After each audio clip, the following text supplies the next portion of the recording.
G20 की अध्यक्षता मिलने पर जश्न शुरू हो गया है। आगरा फोर्ट समेत 7 दिन तक रोशनी से जगमगाते नजर आएंगे देश के 100 स्मारक। आपको बता दें, इंडिया G20 की अध्यक्षता मिलने के बाद देश भर में 100 स्मारकों को रोशन किया जा रहा है। आगरा के 3 स्मारक चुने गए हैं।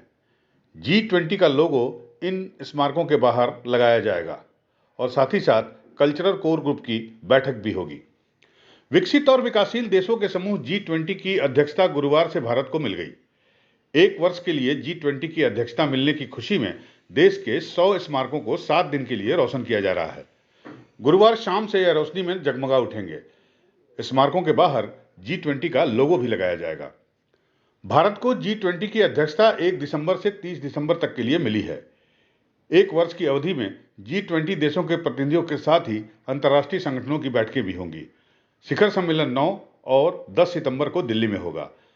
आगरा को कल्चरल कोर ग्रुप की बैठक के लिए चुना गया है।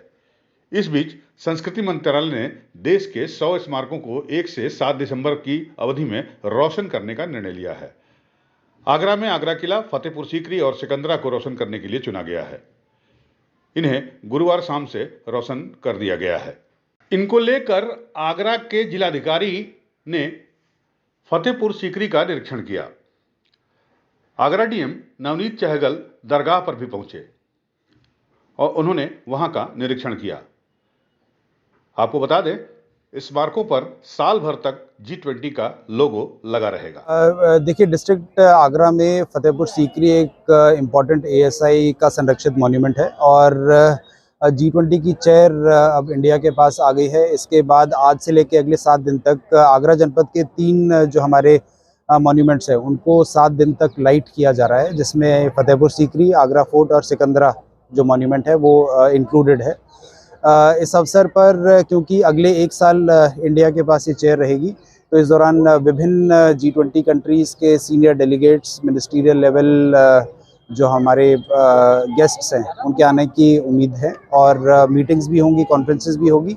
साथ ही साथ जो important archaeological survey of India के मॉन्यूमेंट्स हैं वहाँ पर विजिट्स भी हो सकती हैं।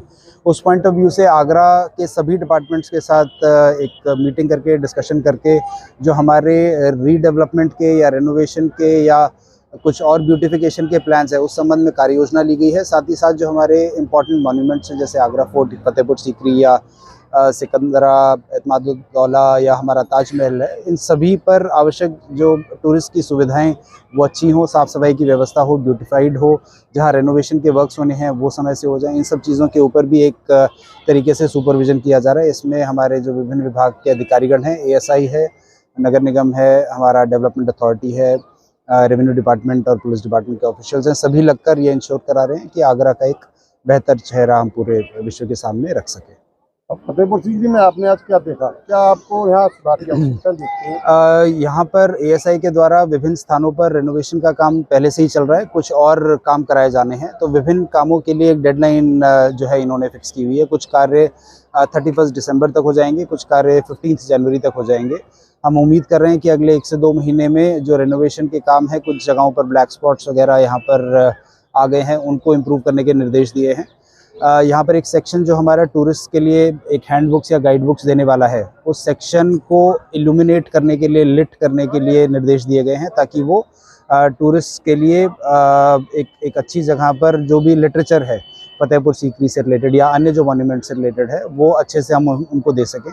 साथ ही साथ एक ये सुझाव भी दिया गया है कि जो ऑडियो सिस्टम के माध्यम से विभिन्न स्थानों पर जैसे हम जाते हैं, तो एक इलेक्ट्रॉनिक ऑडियो सिस्टम अगर हमारे पास होगा, जिससे कि विभिन्न भाषाओं में जो यहाँ पर, क्योंकि फॉरेन डेलीगेट्स, फॉरेन टूरिस्ट भी काफ़ी आते हैं। आगरा से अर्पित राजावत की रिपोर्ट।